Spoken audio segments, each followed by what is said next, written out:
Bienvenue et merci d'être avec nous pour ce nouveau numéro de Reporter, le magazine de grands reportages de la rédaction de France 24. Direction le plus grand camp de réfugiés au monde. Il se trouve au Kenya et on y trouve en majorité une population ayant fui la Somalie voisine en proie à la guerre depuis des décennies. Mais les autorités kenyanes ont décidé de fermer le camp de Dadaab à brève échéance. Pour ceux qui y vivent et qui sont même nés pour certains, c'est un vrai dilemme. Faut-il y rester ? Prendre la route périlleuse de l'exode vers l'Occident ou accepter de retourner dans un pays, le sien, qui est toujours en guerre. Génération Dadaab, c'est un reportage de Michael Guilleux et Maya Boyer pour France 24.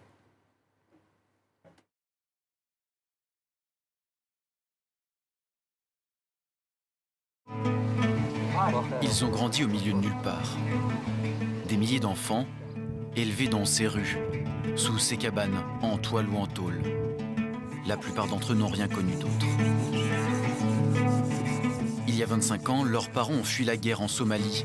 Eux se sont retrouvés ici, à Dadaab.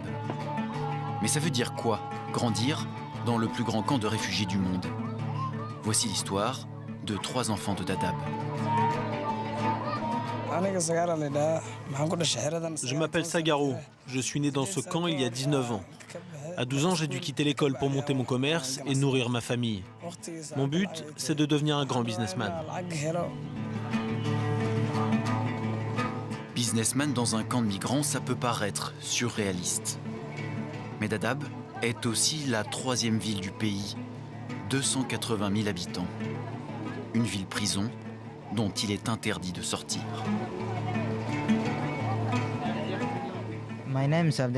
Je m'appelle Abdirizak.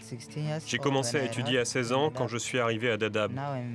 Maintenant, j'ai 25 ans et mon rêve, c'est d'aller étudier au Canada. Mais en attendant de décrocher une bourse, j'enseigne la chimie dans mon ancien lycée.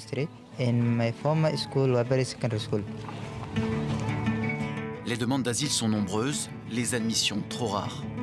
Pour garder espoir, il reste l'école et un rêve un peu fou, décrocher une place dans une université au Kenya ou en Occident. Je m'appelle Rama Hussein Nour. Quand je suis arrivée à Dadaab à 12 ans, je ne savais ni lire ni écrire. Aujourd'hui, j'en ai 19 et je veux devenir ingénieur. Il y a un an, j'ai dû repartir en Somalie, mais j'ai fui de nouveau pour revenir ici et terminer mes études.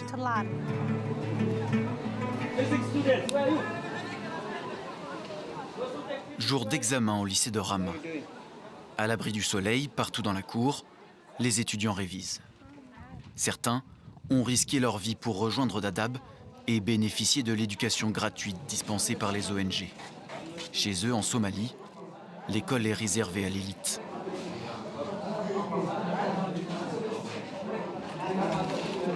Aujourd'hui, Rama passe le devoir de culture religieuse. Elle est tendue. Chaque note compte. L'an prochain, elle souhaite obtenir une bourse, partir étudier à l'étranger. L'éducation est sa seule porte de sortie. Si on ne va pas à l'école, on va faire quoi? Rester à la maison, avoir des enfants? Si tu es une femme, que tu as des enfants et que l'homme que tu as épousé est un bon à rien, qu'est-ce que tu vas faire? Tu vas aller mendier? Non. Si tu as reçu une éducation, là tu pourras aider ta famille, tes enfants et même ta communauté. L'éducation, si elle est gratuite, reste une affaire de privilégiés. Moins d'1 enfant sur 2 est scolarisé. Les plus pauvres travaillent.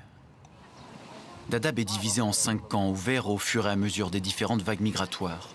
Le plus récent, le plus précaire, c'est Cambius. Boire, manger, dormir. Ici, tout le reste est secondaire. Ce sont mes enfants. Ils ne vont pas à l'école car je ne peux même pas leur acheter un livre. Alors ils restent là, toute la journée, à ne rien faire, à jouer autour de la maison. Les abris sont insalubres. Ils tiennent à peine debout. Ici, c'est l'endroit où l'on dort avec mes enfants. Et on l'utilise aussi comme un bouclier contre le soleil la journée. Il y a ma femme et mon enfant dedans. Regardez la maison où l'on vit. Il n'y a pas de toit. Les bâches sont toutes trouées.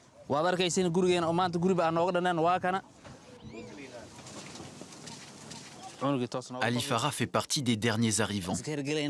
Pour nourrir sa famille, il doit se contenter des rations de céréales distribuées par l'ONU. Il ne nous en donne que 3 kilos pour le mois, pour nourrir toute la famille. 3 kilos, vous imaginez, ce n'est pas assez. En plus, le maïs, les enfants ne le mangent pas bien. Mais on ne va pas les laisser mourir de faim. La seule chose qu'on peut faire, c'est le cuisiner au mieux et les forcer à manger.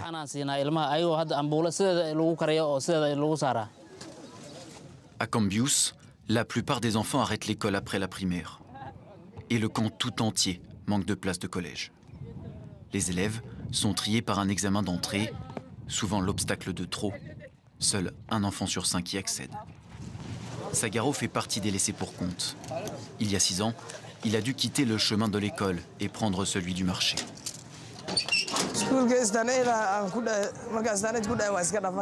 Je n'ai pas pu aller au collège car j'ai raté l'examen à la fin de la primaire. Je suis donc devenu vendeur de glace.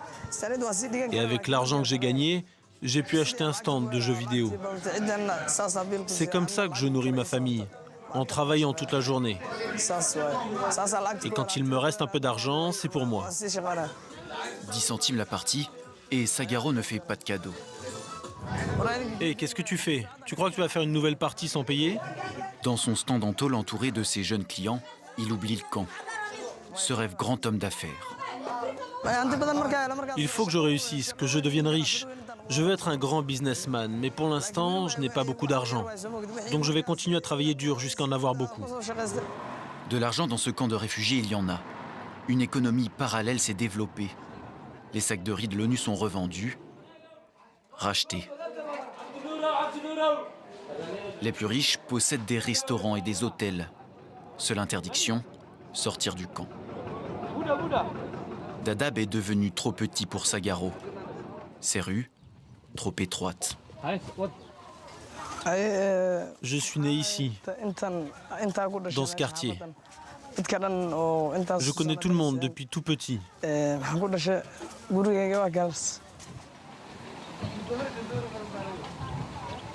Regardez, voilà ma maison. Lui rêve des États-Unis. Avec sa famille, ils ont demandé l'asile. Cela fait maintenant 5 ans. Je veux partir pour aller vivre dans un autre pays. Dans ce camp, on est enfermé. On n'a pas le droit de sortir, car si on essaye et qu'on n'a pas d'autorisation, la police nous arrête. Quand il aura assez d'argent, il envisage de rejoindre l'Europe. Ses parents voudraient le retenir. C'est de plus en plus difficile. Je ne veux pas que Sagaro prenne la route et traverse illégalement la Libye comme tous ces autres boat people. C'est trop dangereux. Je lui dis tout le temps qu'il ne doit pas faire ça. Je pense vraiment qu'il est trop tôt, qu'il doit encore attendre l'aide de l'ONU, attendre que notre demande d'asile soit acceptée. Comme ça, il n'aura pas à emprunter cette route si dangereuse.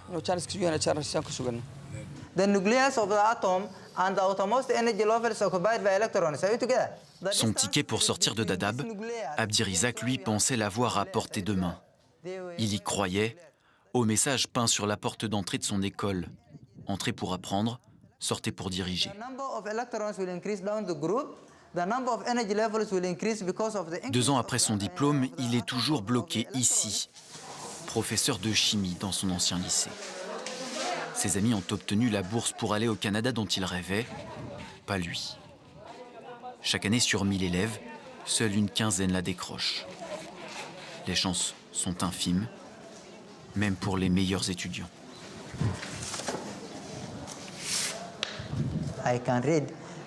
Regardez, c'est écrit. C'est un élève studieux avec des capacités au-dessus de la moyenne. J'étais le 3e du lycée. Le premier est allé au Canada, le 2e y est allé aussi. Sur Internet, je vois leurs photos, leurs belles universités, ils me racontent à quoi la ville ressemble. C'est comme si j'étais à moitié au Canada. Mentalement, j'y suis. Mais physiquement, je reste bloqué ici. Quand je les vois, j'ai l'impression d'avoir tout raté.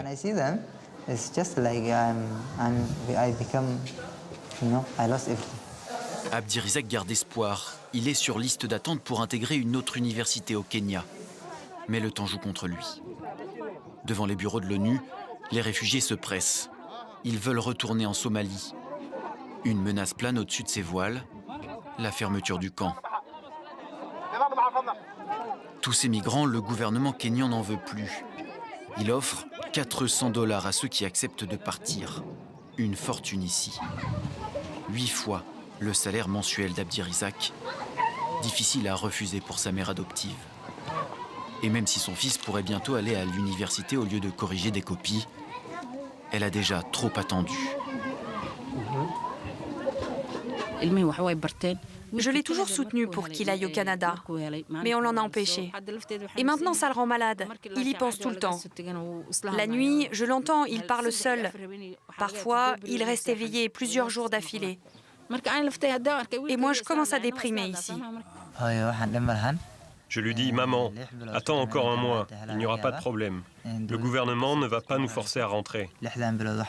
On est dans ce camp depuis 2008, on a déjà beaucoup patienté, on ne va pas tout laisser tomber si près du but. Mais surtout ces volontaires au départ, combien regretteront une fois les 400 $ dépensés? L'an dernier, Rama a dû suivre ses parents. Il lui avait promis qu'elle pourrait finir ses études. De l'autre côté de la frontière, l'école s'est avérée trop chère. Mon père m'a arrangé un mariage parce que dans mon village, beaucoup de filles se faisaient violer. Et dans ma communauté, quand une fille se fait violer, c'est vraiment mal vu. Donc il a voulu me marier.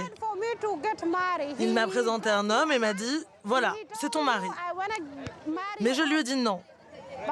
Je ne me marierai pas tant que je n'aurai pas fini mes études. Rama s'enfuit, traverse 700 km seul, en bus et à pied. Retour à Dadaab. Aujourd'hui, pour convaincre les réfugiés de renoncer au départ, elle les rassemble. Bonjour, je m'appelle Rama Hussein Nour. Je suis une simple réfugiée, comme vous.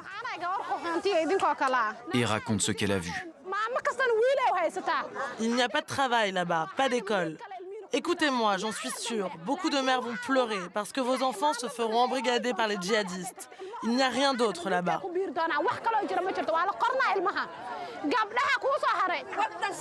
On veut retourner sur la terre de nos ancêtres.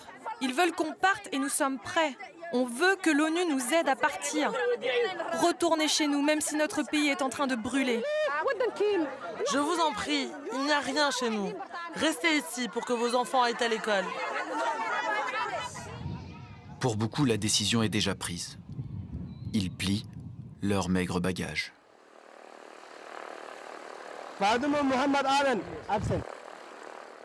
En 2016, 30 000 réfugiés ont ainsi été rappelés, fouillés.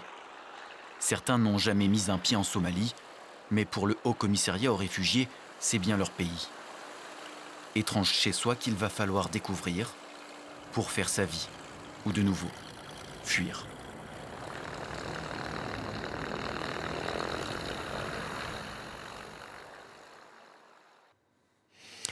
Voilà, et ce reportage signé Maya Boyer et Mickaël Guilleux est lauréate du prix 2016, le Rotarien France 24 du jeune reporter d'images. Mickaël Guilleux est avec nous. Bonjour Mickaël. Bonjour. Vous êtes donc de retour du Kenya. Combien reste-t-il de réfugiés dans ce camp qu'on décrit donc comme le plus grand camp de réfugiés au monde et qui doit fermer officiellement en mai prochain, c'est-à-dire dans 5 mois? Oui, eh ben, pour l'instant, il serait 280 000, mais tout ça, c'est assez approximatif, parce qu'en fait, comme vous l'avez dit, le camp, il doit fermer, et donc, qui dit fermeture, dit refus d'enregistrer les nouveaux arrivants, mais ils arrivent bien, et donc, certaines ONG parlent de 500 000 réfugiés. En fait, on n'en sait pas trop plus. Pareil pour la fermeture, on dit mai prochain, mais on n'est pas sûr. Et ça a déjà été décalé une première fois. Alors, pourquoi est-il si important pour le Kenya de fermer ce camp ?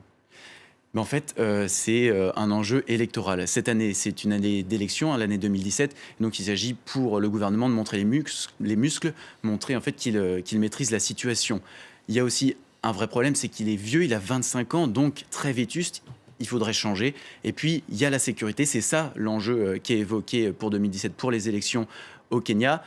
Effectivement, oui, il y a des shebabs dans le camp, mais il faut faire attention. Ces shebabs, ce camp, il avait été pointé du doigt suite aux 2 attentats, celui du centre commercial de Nairobi et celui de l'université de Garissa. Mais voilà, pour l'heure, il n'y a jamais eu de preuve que les attaquants venaient bien de ce camp, avaient bien été recrutés dans ce camp. En tout cas, ça constitue un enjeu électoral et on suivra ça évidemment cette année.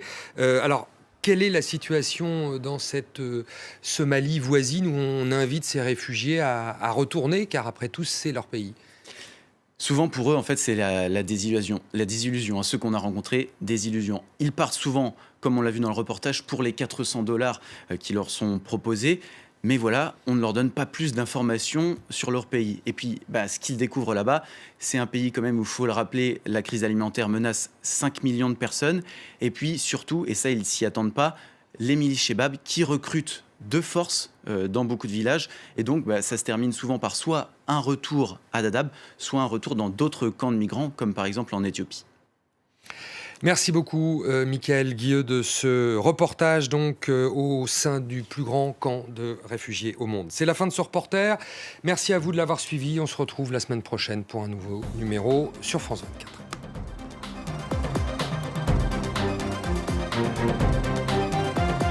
24.